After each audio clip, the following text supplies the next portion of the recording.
Hoje nós vamos falar sobre o casamento segundo a Escritura.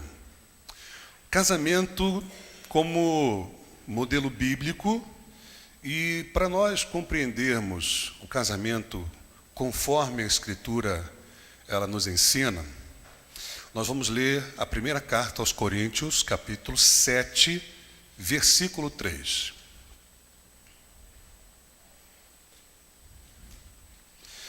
Antes de nós termos o nosso jantar de casais, nós vamos ter essa mensagem que tem por finalidade orientar os casais e ajudar os casais por meio desses princípios bíblicos para que os mesmos possam realmente ter um casamento feliz, porque eu acredito que o desejo de todo casal é ser feliz no seu casamento.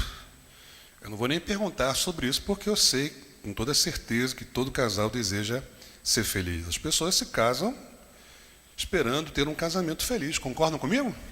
Não é verdade? Muito bem. Então, vamos ler apenas a princípio o versículo 3, tá bom? Todos acharam? Diz assim a palavra de Deus: o marido deve cumprir os seus deveres conjugais para com a sua mulher, e da mesma forma a mulher para com o seu marido. Muito bem, então a gente vai agora, com base em cima desse texto e de outras passagens, compreender como deve ser o casamento do cristão. A verdade é que todos nós temos uma concepção sobre o casamento.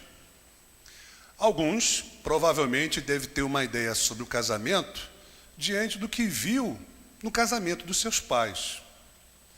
E se o casal, se os pais não tiveram um bom casamento, acaba que os filhos percebem que o casamento traz algumas situações que até desestimula o filho a se casar em virtude dos problemas que ele presenciou no casamento dos seus pais.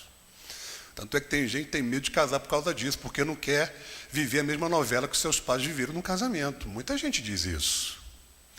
Então, por esses problemas que ocorrem no casamento dos nossos pais, nós podemos começar a perceber ou a conceber na nossa mente uma ideia de casamento. E pode ser também que a pessoa tenha vivido num lar estruturado, pais que viviam em harmonia, e a pessoa também sonha em ter um casamento semelhante. Presenciou momentos maravilhosos no casamento de seus pais, viu como eles eram felizes e por isso então deseja também se casar e ter um casamento feliz. Mas o que eu quero chamar a atenção, a princípio, é que cada um de nós temos uma concepção sobre o casamento. E pode ser que essa concepção, essas ideias a respeito do casamento, nem sempre estão de acordo, em harmonia com aquilo que a Bíblia ensina. O que nós vamos aprender nessa noite vai derrubar alguns paradigmas que nós temos, algumas ideias preconcebidas, equivocadas e até mesmo antibíblicas, mediante o conhecimento que a gente vai adquirindo à medida em que a gente vai lendo a palavra de Deus, principalmente o capítulo 7 de 1 Coríntios. Antes de falar sobre como ter um casamento bíblico e como deve ser o casamento cristão, deixa eu passar primeiro para você um panorama a respeito dessa carta, desse texto aí que nós acabamos de ler. Essa carta ela foi escrita por Paulo, provavelmente os estudiosos dizem que foi no ano de 55 depois de Cristo. A carta ela discute diversos temas necessários, inclusive o casamento, porque havia algumas dúvidas a respeito do casamento. Então, os cristãos de Corinto pediram ao apóstolo Paulo que falasse a respeito do casamento, e por isso então ele fala sobre o casamento no capítulo 7 e apresenta alguns princípios no casamento ou para o casamento, tá? A carta foi escrita para cristãos da cidade de Corinto, uma vez que essas pessoas desejavam saber a vontade de Deus, viver segundo a vontade de Deus. Paulo então dá diversas orientações, uma vez que ele sabia que havia vários problemas nessa igreja, inclusive na área do casamento também. Ele então procura trazer orientações e ensinamentos para esse tema. A carta, segundo os estudiosos e segundo a Bíblia, foi escrita na cidade de Éfeso, e Paulo escreve essa carta com o objetivo de quê? De instruir os cristãos sobre diversos assuntos, como mais uma vez já disse e repito, também relacionado ao casamento. Então, o desconhecimento a respeito do casamento é algo antigo. As ideias equivocadas sobre o casamento também são coisas antigas. Problemas no casamento são coisas antigas e atuais. E muitos casais sofrem, têm problemas, e muitos casamentos foram desfeitos exatamente porque esses 3 princípios que vamos ver nessa noite foram quebrados, foram feridos. Então eu garanto que se você praticar no seu casamento essas 3 verdades que você vai aprender nessa noite, você tem toda a possibilidade de ter um casamento feliz. Por que eu digo toda a possibilidade? Porque vai depender muito mais de você, da sua vontade de fazer o que a Bíblia ensina, de você colocar em prática aquilo que você vai aprender nessa noite. Se você praticar, eu garanto que você vai ter um casamento feliz, um casamento segundo a vontade de Deus. Amém, gente? Então, eu vou procurar, assim, ser bem objetivo na nossa mensagem de hoje, porque eu quero abrir espaço para que vocês possam fazer perguntas dentro das 3 verdades que nós vamos apresentar nessa noite. Porque se a gente abrir para diversas perguntas, vai fugir um pouco do tema e a gente não vai atender a todos. Então, se você tiver alguma dúvida sobre aquilo que a gente vai falar nessa noite, você então vai ter oportunidade de fazer as suas perguntas, tá? Gente, o que nós vamos aprender aqui com tudo aquilo que a gente vai ler a partir desse versículo 3 de 1 Coríntios, a respeito do casamento? Que o casamento bíblico envolve responsabilidades sexual, espiritual e conjugal. Veja, todo casamento bíblico, um casamento cristão, engloba responsabilidade, preste atenção para isso, na área sexual, na área espiritual e na área conjugal. Se cumprirmos essas responsabilidades, nós teremos um casamento cristão, nós teremos um casamento bíblico, nós teremos um casamento feliz. Se nós formos irresponsáveis nesses 3 contextos, pode ter absoluta certeza que aonde está havendo a irresponsabilidade, o descuido, é nessa área que vai acontecer a crise no casamento. A experiência prova isso, a Bíblia fala sobre isso, e isso é indiscutível. Quando se quebra uma responsabilidade, um princípio, há um descuido em cumprir um dever nesses 3 contextos, sexual, espiritual, conjugal, com certeza o casamento vai entrar em crise. Então é interessante a gente tomar conhecimento dessas 3 responsabilidades na área sexual, espiritual, conjugal, para nós então termos um casamento bíblico, e quem entendeu até agora diga amém. Então nós vamos começar analisando a responsabilidade sexual. E nós temos aqui algumas ideias que o apóstolo Paulo compartilha com a gente a partir do capítulo 7, versículo 3. E o primeiro princípio para você ter um casamento cristão e bíblico é esse. Guarde isso. Satisfaça sexualmente o seu cônjuge. Esse é o primeiro princípio de um casamento bíblico e cristão. Satisfaça sexualmente o seu cônjuge. Guarde isso. Isso é uma responsabilidade. E segundo a Escritura, é uma responsabilidade mútua. Tanto eu quanto a minha esposa temos a responsabilidade de satisfazer um ao outro sexualmente. Se houver um descuido nesta área, o casamento vai ter sérios problemas. É por isso que quando Paulo começa a falar sobre casamento, o primeiro assunto que ele toca exatamente na área sexual. Porque desde aquela época já haviam ideias equivocadas sobre o sexo no casamento. Havia um pensamento que acabou influenciando vários casais, que trazia a ideia de que o sexo era prejudicial, era impuro, era sujo e prejudicava a santificação das pessoas. Então, vários casais estavam tendo problemas na área sexual porque um cônjuge estava se abstendo do sexo e, com isso, privando o outro cônjuge do sexo, porque julgava o sexo uma coisa desnecessária, uma coisa sem valor, uma coisa impura, uma coisa suja, uma coisa que podia atrapalhar a sua santidade. Então, Paulo, para acabar com essa ideia, ele já deixa claro já no versículo 3, versículo 4, que a satisfação sexual é uma responsabilidade mútua, ou seja, é uma responsabilidade do casal. Veja o que diz o versículo 3, agora acompanhe comigo.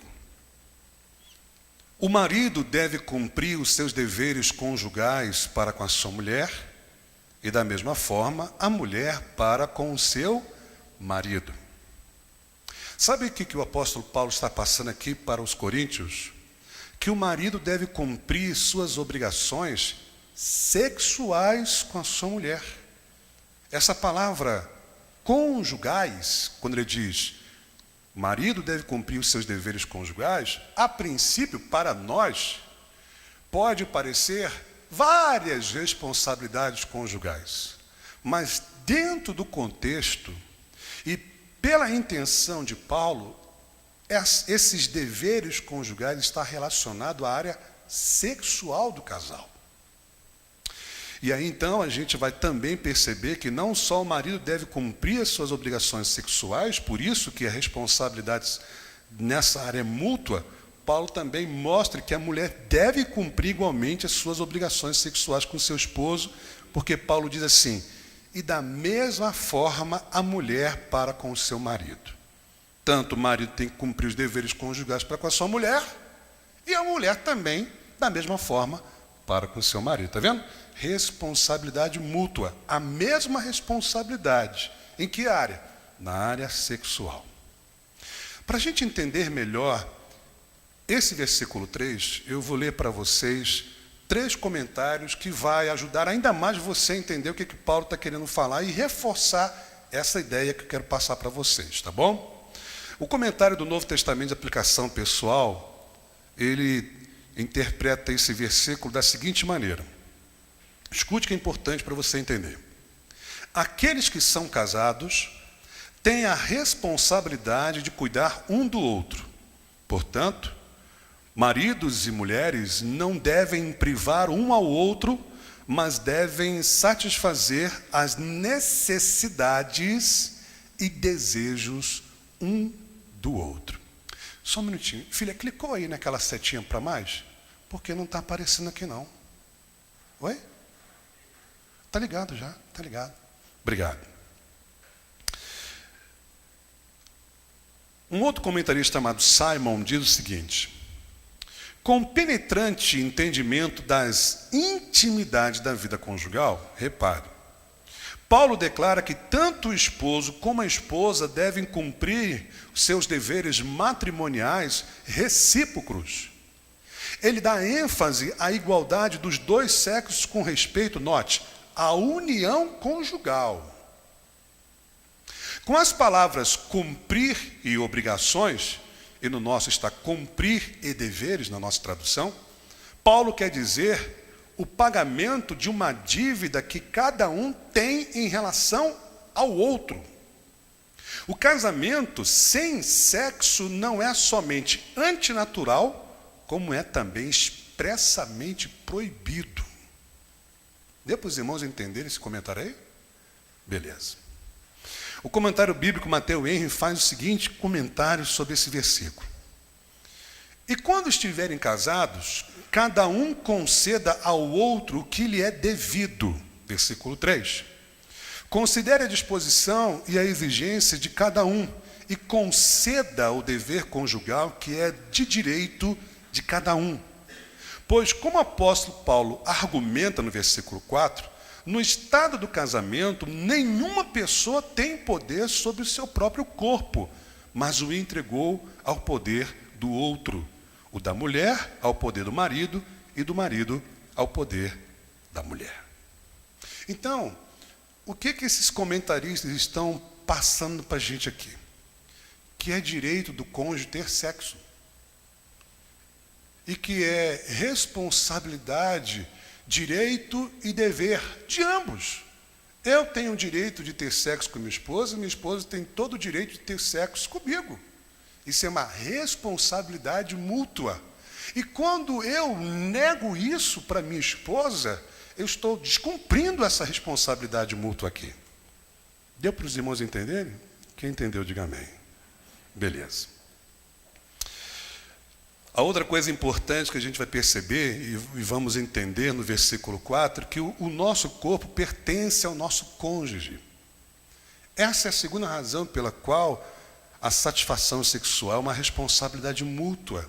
Quando você entende que o seu corpo não é mais seu, e sim do seu cônjuge, e logo é ele que vai determinar o que será feito com o seu corpo, você então passa a compreender exatamente aquilo que o apóstolo Paulo vai dizer para a gente agora no versículo 4. Acompanhe comigo, por favor.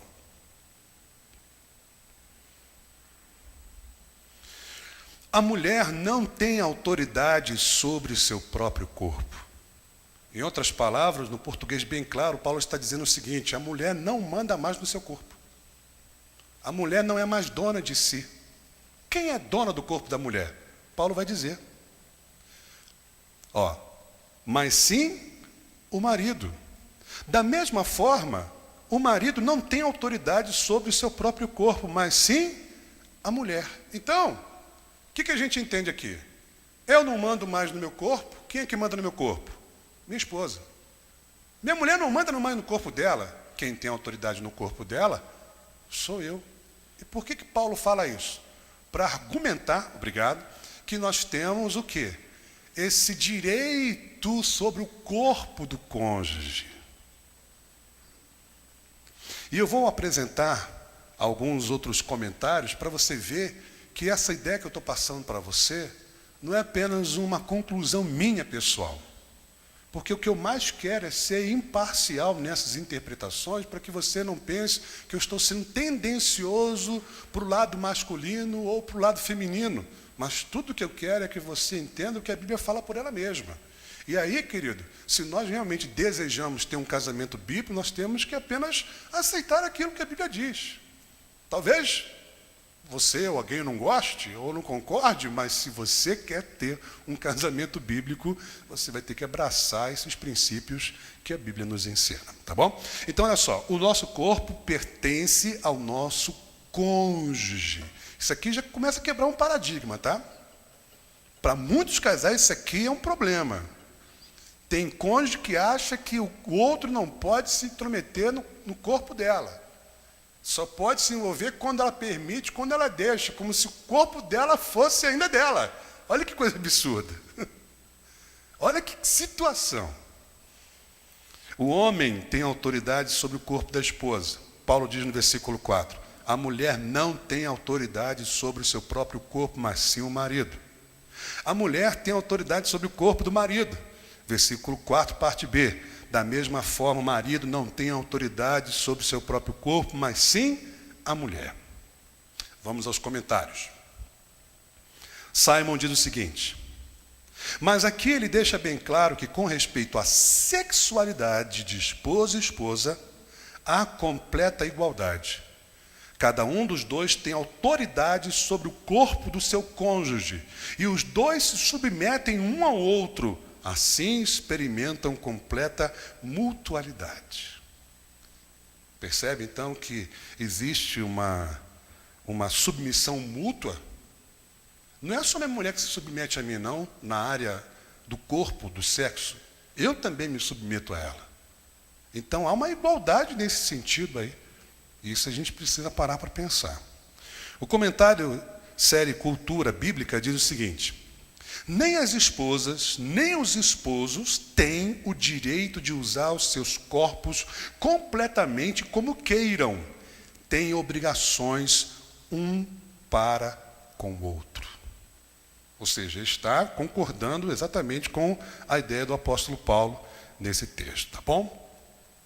Agora a gente vai perceber que a abstinência sexual ela é proibida e a sua exceção ela é detalhada, ela é condicionada, ela é descrita pela Bíblia, pelo apóstolo Paulo, que a gente vai ver agora no versículo 5. Acompanhe comigo, por favor, na sua Bíblia, para a gente poder então compreender agora essa terceira razão que vai nos confirmar que nós devemos satisfazer sexualmente o nosso cônjuge, tá bom? Diz assim a palavra de Deus: não se recusem um ao outro, exceto por mútuo consentimento e durante certo tempo, para se dedicarem à oração. Depois unam-se de novo, para que Satanás não os tentem por não terem domínio próprio. Então agora a gente vai começar a compreender a terceira razão pela qual você deve satisfazer sexualmente seu cônjuge. A abstinência, a princípio, é proibida. Porque a primeira coisa que Paulo fala é: não se recusem um ao outro. Em outras palavras, não negue sexo ao seu cônjuge. Essa é a ideia que Paulo está falando aqui para a gente. Então, a abstinência sexual, a princípio, ela é proibida. Mas aí o apóstolo Paulo, no versículo 5, parte B, vai apresentar uma exceção para a abstinência sexual. Ela só pode acontecer se o casal concordar. Note, o texto diz: não se recuse um ao outro, exceto por mútuo consentimento. O que isso quer dizer?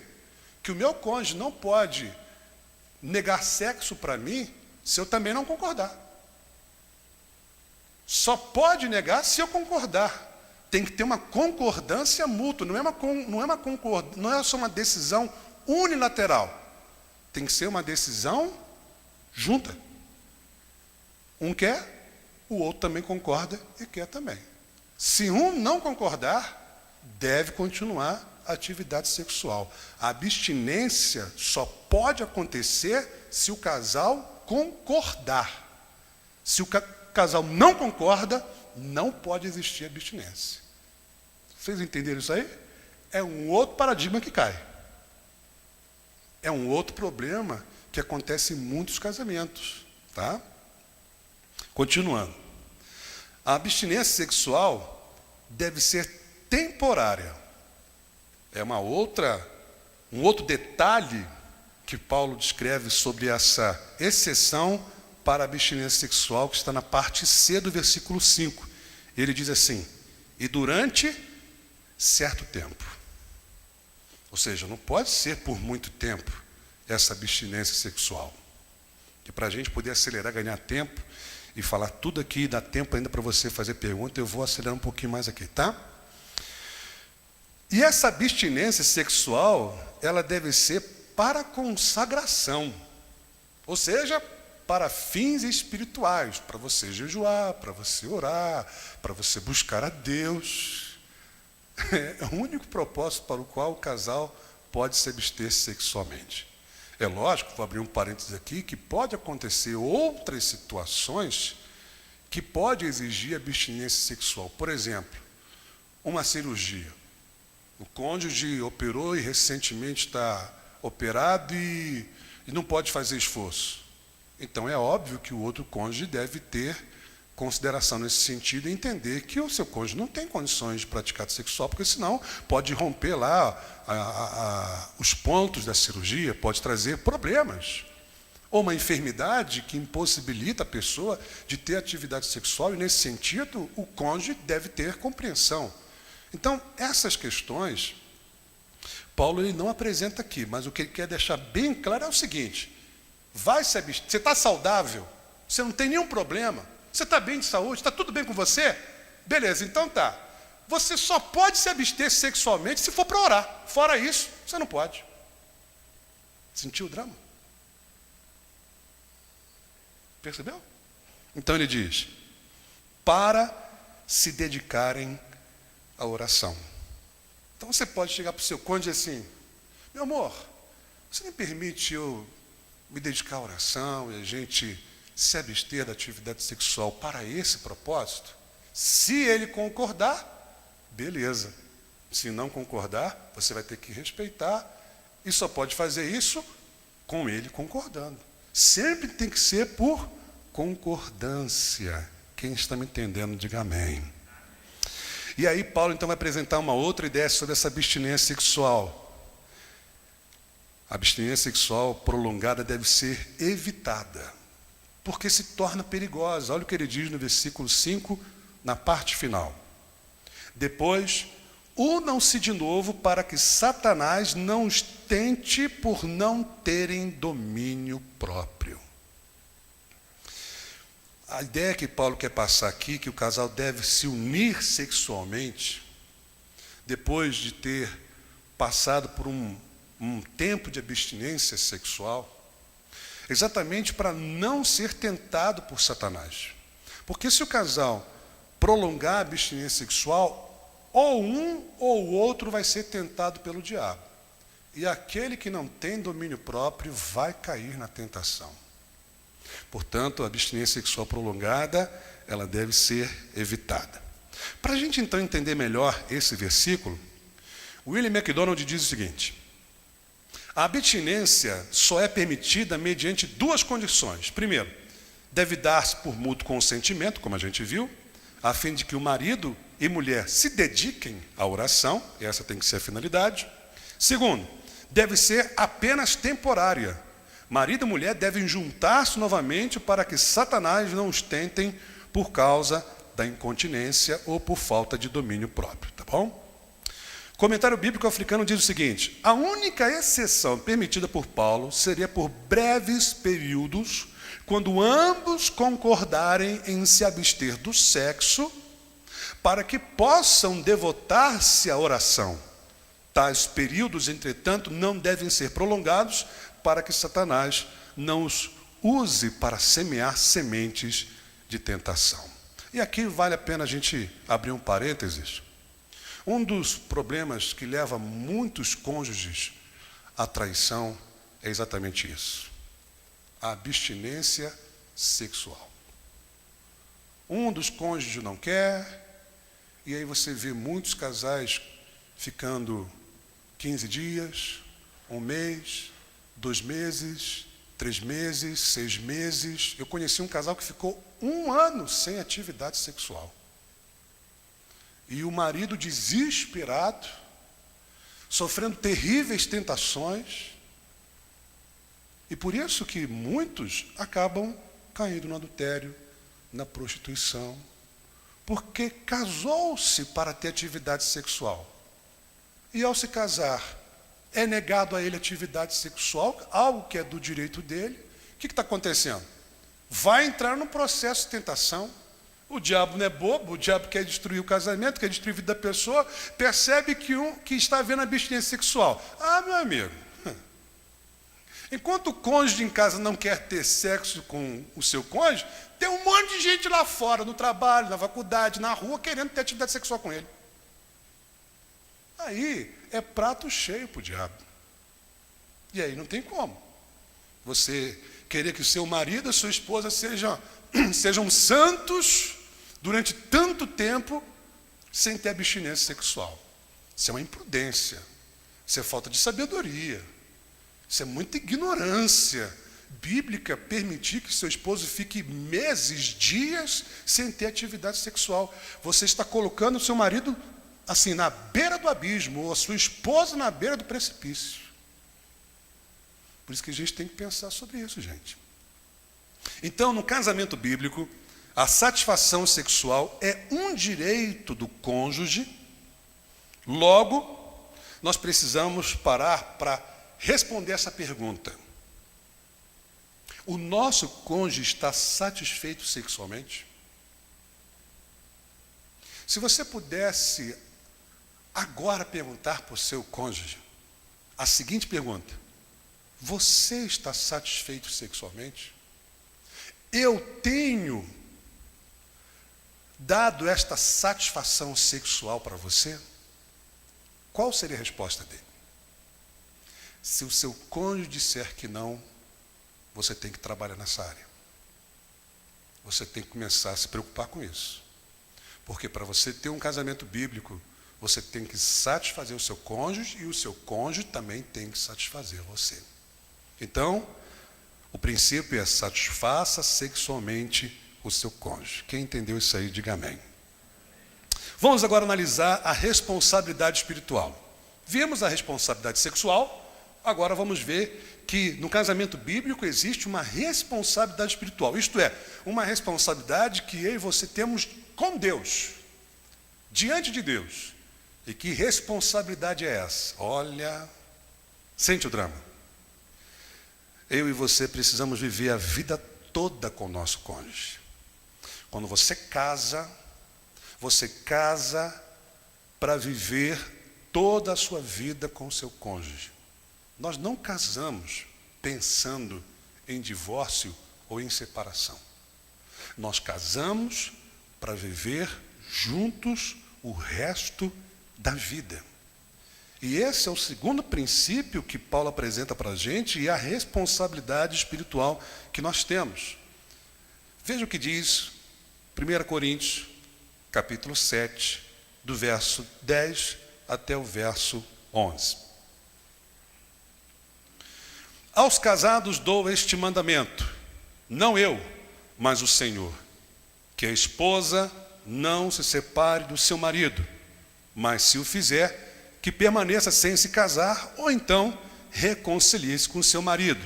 Observe agora, e o marido não se divorcie da sua mulher.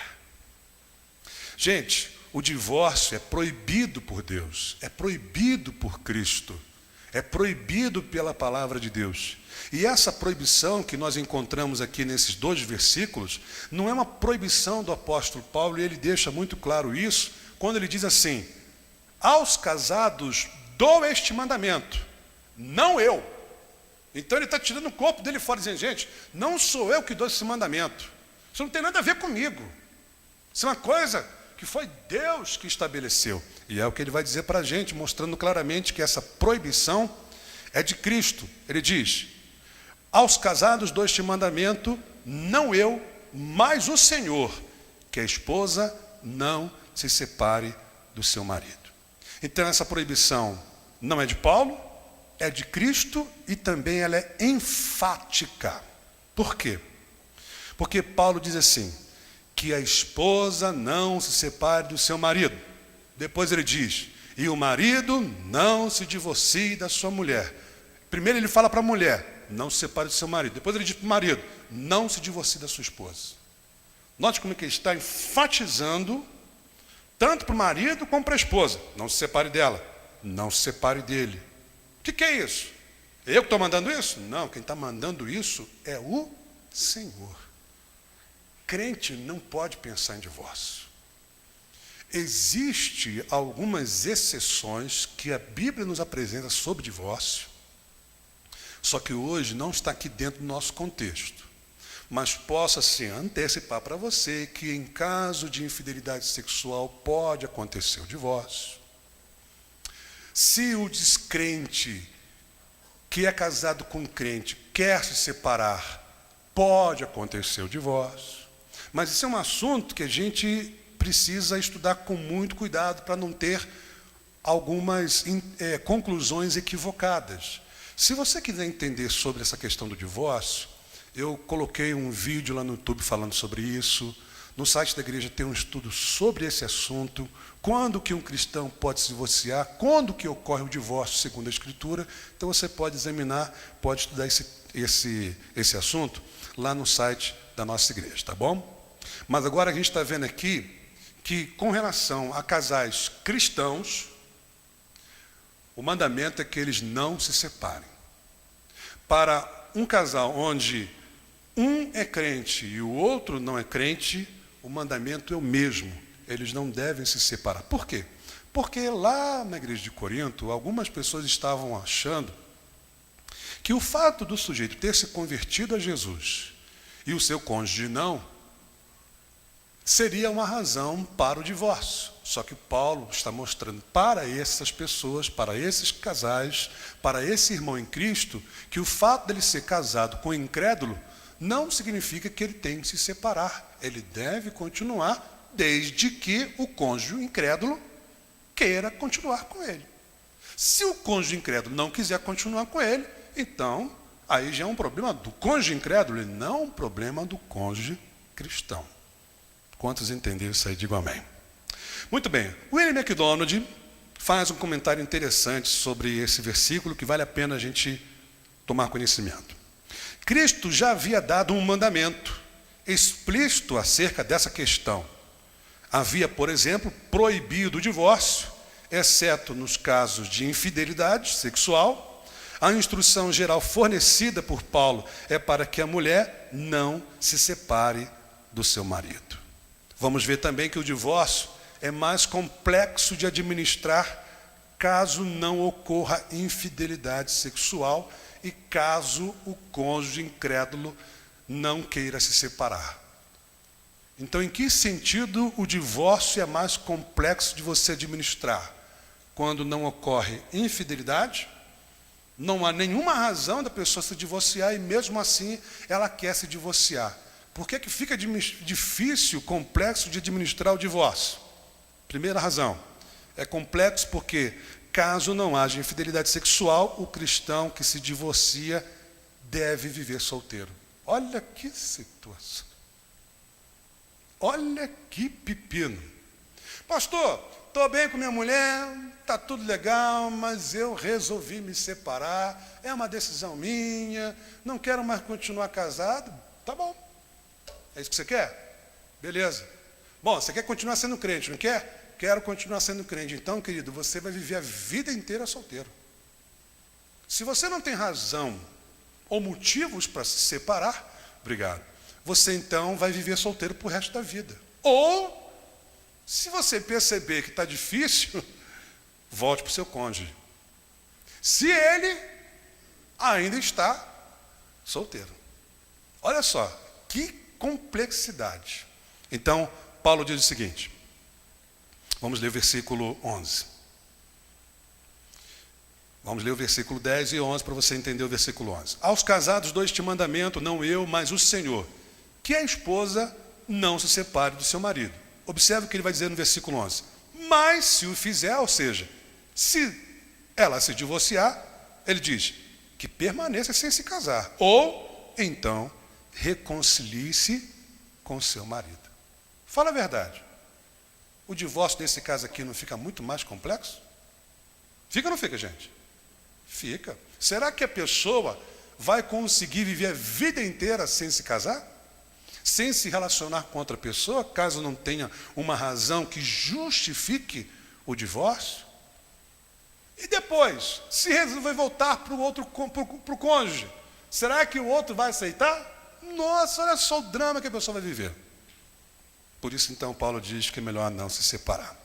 Terceiro, o divórcio deve ser evitado ainda que o seu cônjuge seja incrédulo. Essa orientação foi dada por Paulo na ausência de uma orientação divina sobre o assunto. Por isso, no versículo 12, Paulo diz assim, aos outros eu mesmo digo isto e não o Senhor. Por que Paulo diz isso? Porque não havia uma orientação da parte de Cristo especificamente para esse contexto de um cristão casado com um incrédulo. Será que ele deveria ou não continuar com esse cônjuge? Paulo diz, continue, não se separe. Então, isso é uma orientação de Paulo para pessoas que estavam nesse contexto. E essa orientação deve ser aplicada se o cônjuge incrédulo deseja viver com o cristão. Versículo 12 e 13 diz o seguinte, acompanhe comigo. Se um irmão tem mulher descrente e ela se dispõe a viver com ele, o que ele diz? Não se divorcie dela. E se uma mulher tem marido descrente e ele se dispõe a viver com ela, o que ele diz, irmãos? Não se divorcie dele. Então, essa é a orientação do apóstolo Paulo para o cristão que é casado com um incrédulo. Quarto, o divórcio é permitido se for por iniciativa do seu cônjuge incrédulo. Versículo 15 vai nos falar isso. Não há necessidade de o cristão lutar pelo casamento a partir do momento em que o cônjuge incrédulo não quer continuar. Esse é um drama que alguns crentes vivem. A pessoa se converteu, aceitou Jesus, o cônjuge que é incrédulo não concordou com isso, não quer viver com ela, a não ser que ela deixe de lado a sua fé em Jesus, não concorda em ela ser crente, não concorda com o novo estilo de vida dela, e diz: olha, eu não quero mais viver com você não. Paulo não diz assim: ore para salvar o seu casamento, faça campanha não sei quantas vezes para você ver o coração do seu marido mudar. Não, ele diz o seguinte: ele não quer? Beleza, deixa ele embora. Não adianta você lutar quando um não quer, gente. Quando a pessoa botou na cabeça assim: não quero, não adianta, irmão. Deixa ele se separar. É o que Paulo fala. Acompanhe comigo, por favor. Todavia, se o descrente separar-se, o que ele diz? Que se separe. Quer separar, querido? Um abraço, vai com Deus, Deus te ajude, Deus te abençoe, e vai ver a sua vida, irmão. No caso de o cônjuge incrédulo querer a separação, o cristão está livre para um novo casamento. E aí Paulo diz então: em tais casos, o irmão ou a irmã não fica debaixo da servidão. A maioria dos comentaristas bíblicos entendem que essa frase de Paulo, que o irmão ou a irmã não fica debaixo de servidão, significa que a pessoa está livre para se casar novamente. Uma vez que foi o cônjuge incrédulo que quis se separar dela, então ela tem liberdade para ter um novo casamento. O problema é que vamos imaginar que é o crente que não quer mais viver com o cônjuge incrédulo. E aí o troço enrola. A questão é quando o cônjuge incrédulo não quer mais viver com o cônjuge crente. Ok? Também vamos ver que o divórcio deve ser evitado por causa do chamado divino, que é um outro detalhe interessante que Paulo fala então, e a gente vai ver no versículo 17, versículo 20, versículo 24. A gente vai entender que isso é uma ordem geral. Versículo 17. Entretanto, cada um continue vivendo na condição que o Senhor lhe designou e de acordo com o chamado de Deus. Paulo diz: esta é uma ordem para todas as igrejas. Que ordem é essa? Deus, quando te chamou, você era casado? Continue casado. Deus, quando te chamou, você era solteiro? Fique solteiro. Essa é a ideia que Paulo está passando aqui e o que a gente vai compreender. E além de ser uma ordem geral, também era uma ordem reforçada, coisa que você vê no versículo 20 e 24. Por 3 vezes Paulo fala a mesma coisa. No versículo 17, no versículo 20 e no versículo 24. Como já lemos o 17, vamos ler o versículo 20 e 24.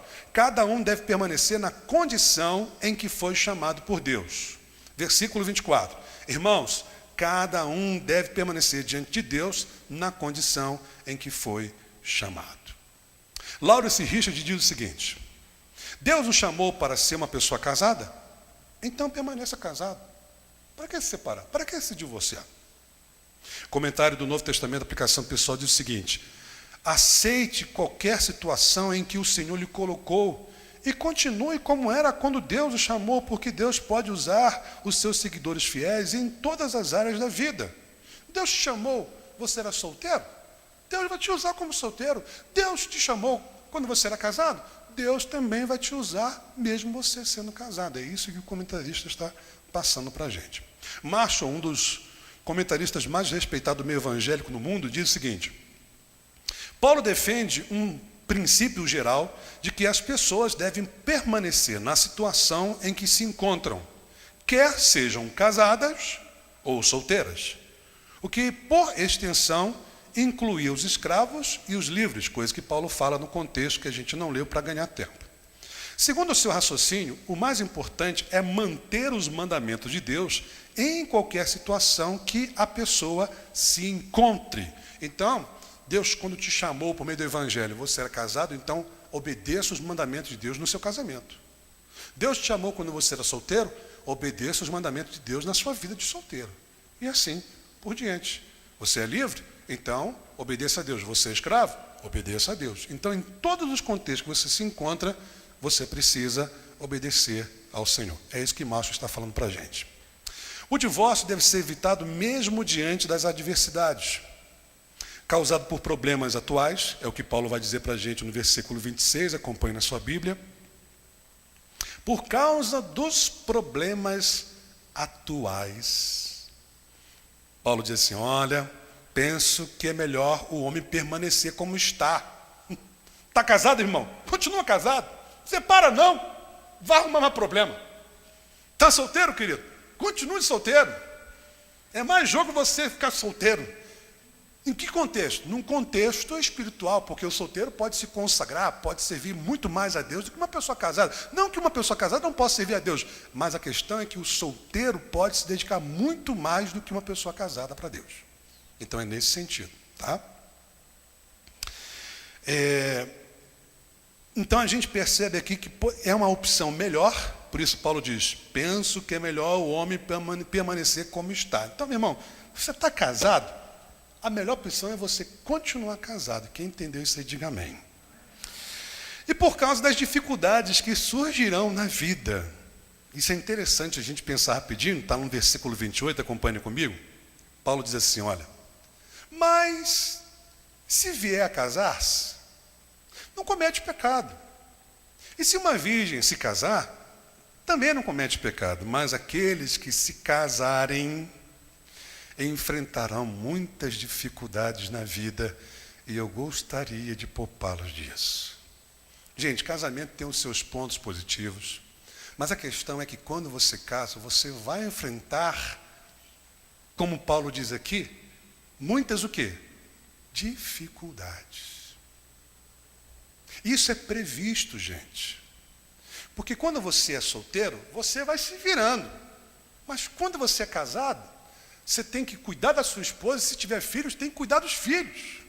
E quando você está com problemas, toda a sua família está envolvida no problema. E aí você enfrenta, então, muitas dificuldades por causa disso. Então, isso não deve nos desanimar, mas deve nos preparar para as muitas dificuldades. Casou, meu irmão? Beleza, mantenha-se casado. Vai vir um monte de problema aí, mas continue casado. Quem entendeu, diga amém. O fato de você ter muitos problemas no casamento não é a razão de você se divorciar. É isso que Paulo está querendo passar para a gente aqui. Tá bom? Então, Laura C. Richard faz o seguinte comentário sobre esse versículo, sobre esses versículos que acabamos de ler, né? 26, 27 e 28. Há razões para o divórcio e a separação, como está lá em Mateus, no capítulo 19, versículo 9. Mas não há razões frívolas para o divórcio. O objetivo de Deus é um casamento real que dure uma vida inteira. Portanto, no casamento bíblico, o casamento é para a vida inteira. Vocês podem repetir isso comigo? No casamento bíblico, o casamento é para a vida inteira.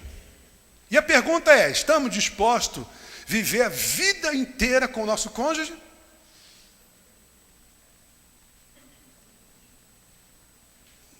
Pastor, eu quero que meu casamento seja um casamento bíblico, um casamento cristão. Filho, você não pode então nem pensar em divórcio. Esquece esse troço. Deixa para lá. Casamento cristão é para a vida inteira. Amém, gente? Para a vida inteira. Então, viva com o seu cônjuge até o fim da sua vida. A não ser que a morte separe vocês. Que Deus nos livre de uma infidelidade.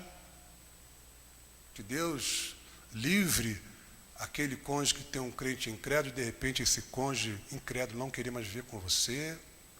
Deus nos livre dessas coisas, tá? Por fim, vamos falar sobre a responsabilidade conjugal.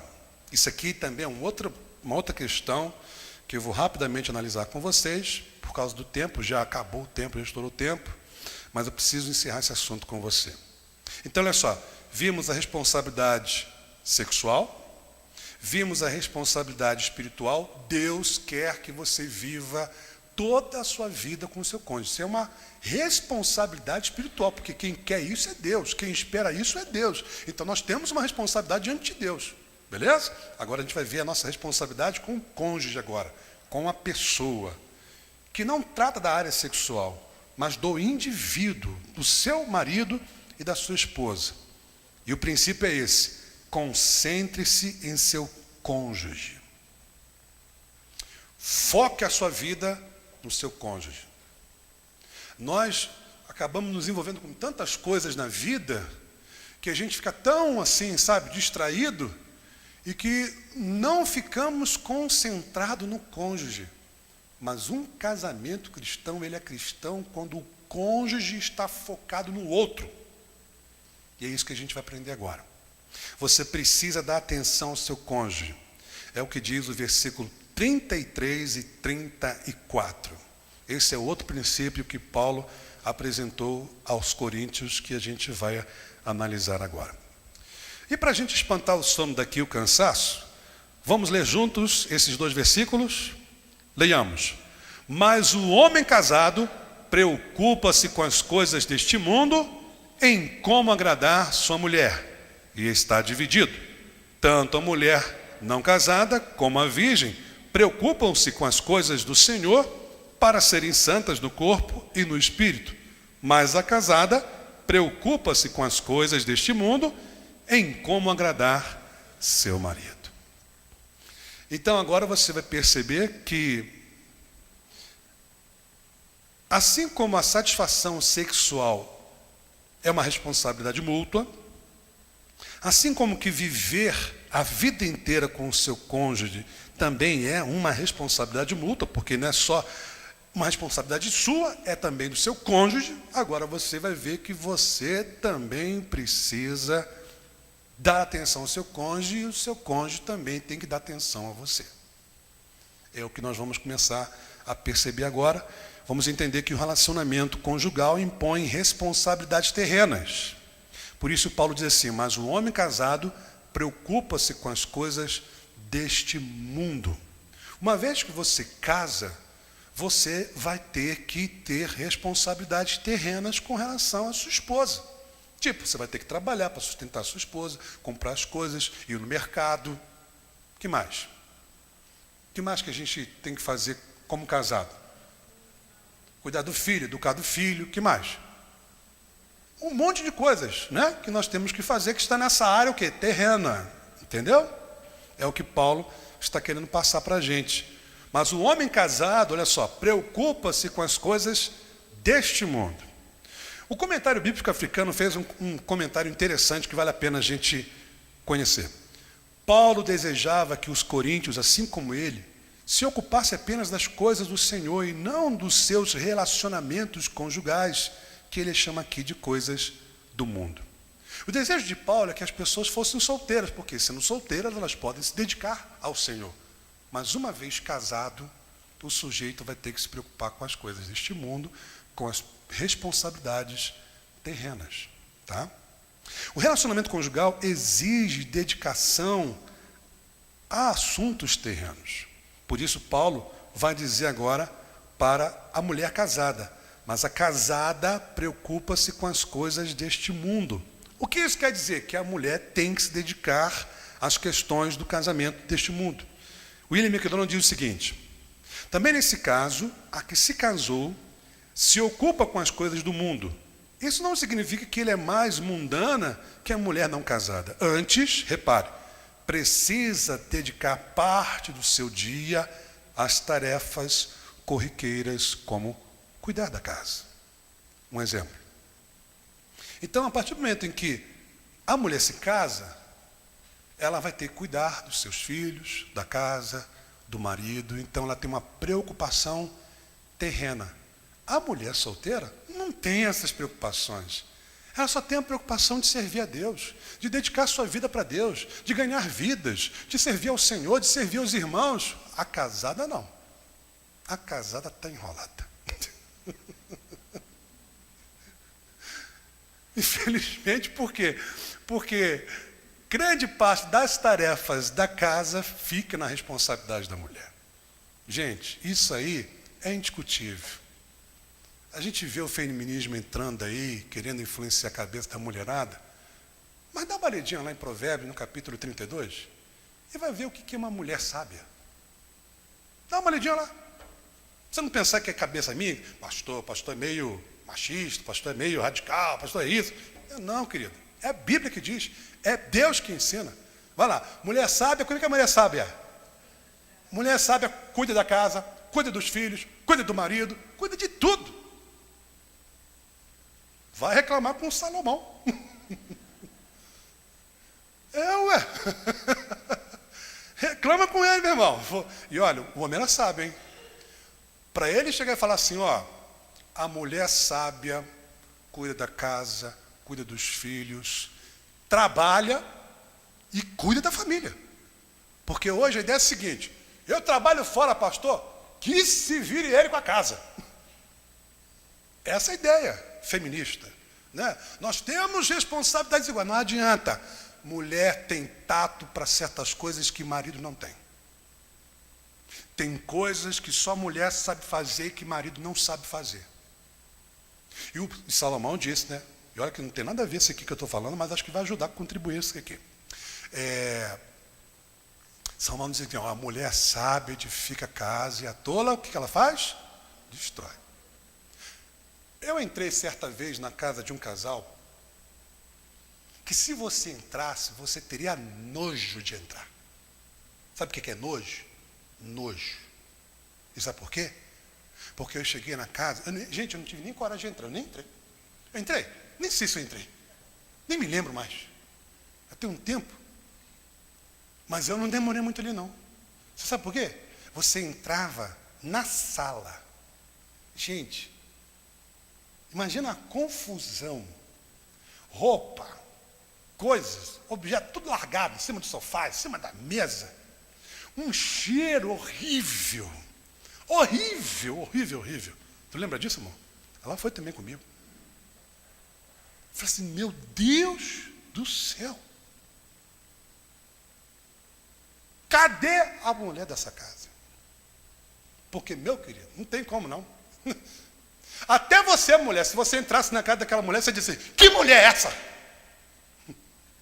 Porque existem coisas que é a mulher que faz no meu homem, gente. Eu falei assim, gente, Jesus amado, não tem mulher nessa casa, não? Até você, mulher. Você não pensou isso, amor? Você não pensou isso também? Eu pensei, eu falei assim, gente, será que essa mulher não está vendo isso aqui tudo, não, gente? Lógico que o homem pode ajudar, mas tem coisas, irmãos, não tem jeito, é só a mulher que faz. Então, quer entender melhor? Leia Provérbios 32 para a Bíblia te convencer. Leia lá e você vai ver o que é uma mulher sábia. E olha, eu já vi alguns casais terminarem o casamento por causa disso.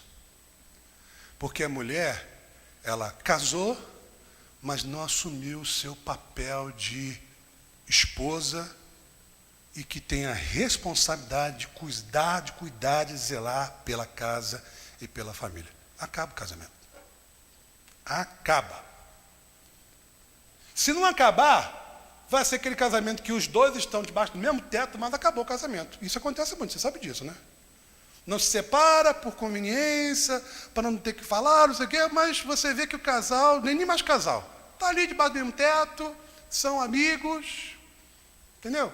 Estão ali só morando junto, mas não tem mais casamento. Já acabou. E se você não tratar disso, vai chegar a esse ponto. Ou hoje, ou amanhã. Porque vai chegar uma hora que seu marido não vai aguentar. E eu sei de um casamento, de um casal amigo meu, que acabou por causa disso. A mulher diz assim, eu trabalho fora, eu faço, então, você chegava na casa dela, não tinha comida, tudo largado, tudo sujo. E se não fosse o marido fazer, estaria tudo largado, tudo sujo. Então ele ia lá, fazia, chegava em casa também, depois do trabalho, cansado, e tinha que fazer, e a mulher não estava nem aí. Roupa ele que tinha que lavar, roupa que ele tinha que passar, a casa ele tinha que arrumar, e a mulher não fazia absolutamente nada. Sabe o que é absolutamente nada? Absolutamente nada. Passou 1 ano, passou 2 anos, passou 3 anos, chegou uma hora que o marido chega. Acabou. Por isso que a Bíblia nos ensina aqui, amados, essa ideia de que tanto o marido tem que focar na sua esposa e a mulher também focar no seu marido. E quem entendeu, diga amém. O comentário do Novo Testamento, de aplicação pessoal, diz o seguinte: o casamento é uma tremenda, escute essa, é uma tremenda responsabilidade por parte de cada um dos cônjuges envolvidos. Para que um casamento seja bem-sucedido, marido e mulher devem trabalhar em seu relacionamento. Ambos terão que se preocupar com as responsabilidades terrenas e como agradar uma ao outro. Viu?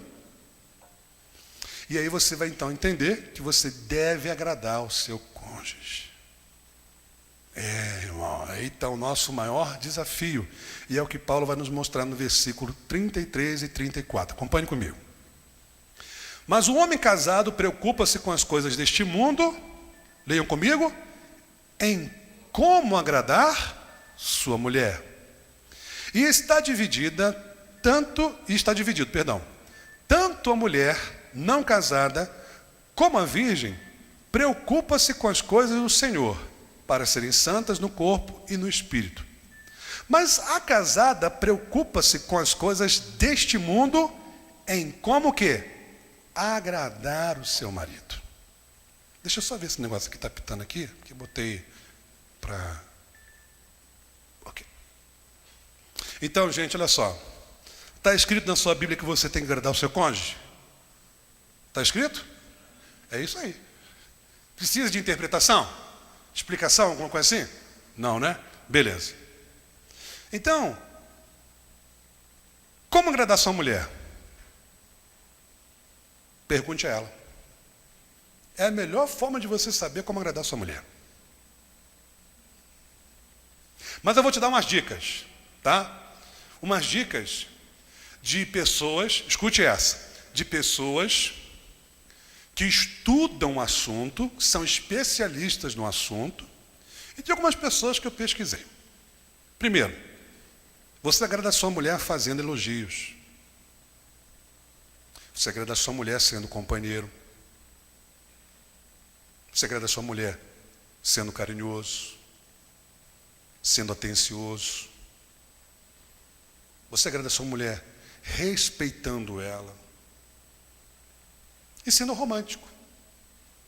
Esses são os principais que, se você fizer, tua mulher vai ficar feliz da vida contigo. Escreve o que eu estou te falando. Anota aí, ó. Elogio, companheirismo, tolerância, carinho, atenção, respeito e romantismo. Olha, nós não temos tempo, porque já acabou o tempo, mas cientificamente falando, escute essa, cientificamente falando, se você falar coisas agradáveis, falar coisas agradáveis à sua mulher, você conquista o coração dela. Tanto é que o homem conquista a mulher pelo que ele fala. É assim. Se você vê que o camarada que tem facilidade de conquistar a mulher, é porque ele tem o quê? Por quê? A mulher gosta de ouvir certas coisas, entendeu? A mulher, por exemplo, cientificamente falando, ela é excitada por aquilo que ela escuta. Para você ver como é que a fala, a voz masculina, interfere até mesmo sexualmente na mulher. Então, o marido sábio, ele vai saber administrar a sua fala para agradar a sua esposa. Entendeu, maridão? Quem entendeu, diga amém. Então, uma das coisas importantes é o elogio. Elogio, irmão. Elogio é fundamental para você agradar a sua mulher. Então, esse é o ponto, sabe? O ponto assim, o ponto principal para você agradar a sua mulher é você saber usar a sua fala. Seja romântico na sua fala, seja carinhoso na sua fala. Fale para elogiar sua esposa, para tocar no coração dela, entendeu? Então isso é uma das coisas que mais agrada a mulher. Estou certo nisso, irmãos? É isso mesmo? É ou não é? É isso mesmo. Fala rispidamente com a tua esposa. Fala alto com a tua mulher. Fala grosseiramente. Tu arrumou uma confusão. Agora, como agradar o seu marido? Pergunte para ele. Olha, a melhor pessoa para dizer como você pode agradar é o seu cônjuge. Então pergunta para ele, meu bem, o que você gostaria que eu fizesse que ia te agradar, te fazer muito feliz? Ele vai te dizer. Pode ser uma bobagem para você. Pode ser que não tenha sentido nenhum para você. Mas para ele tem. Para ele tem como para você. De repente, para você é uma coisa tão importante, para o seu marido não é. Mas ele vai fazer para te agradar. Assim como que para você pode ser não tão importante para você, mas para ele é. Então a melhor pessoa para te dizer o que agrada é ele, ou é ela. Beleza? Mas eu vou te dar aqui algumas dicas para você agradar o seu marido. Essas dicas que eu vou te dar não são opiniões minhas. Como eu falei das mulheres, que não foi uma opinião minha, não foi uma conclusão minha, não foi um estudo meu, é científico, está comprovado isso. Agora eu vou dizer com relação aos maridos. Como agradar o seu marido? Então, primeiro é o sexo. Segundo é a sedução. Seduz o seu marido. Isso é uma outra coisa comprovada.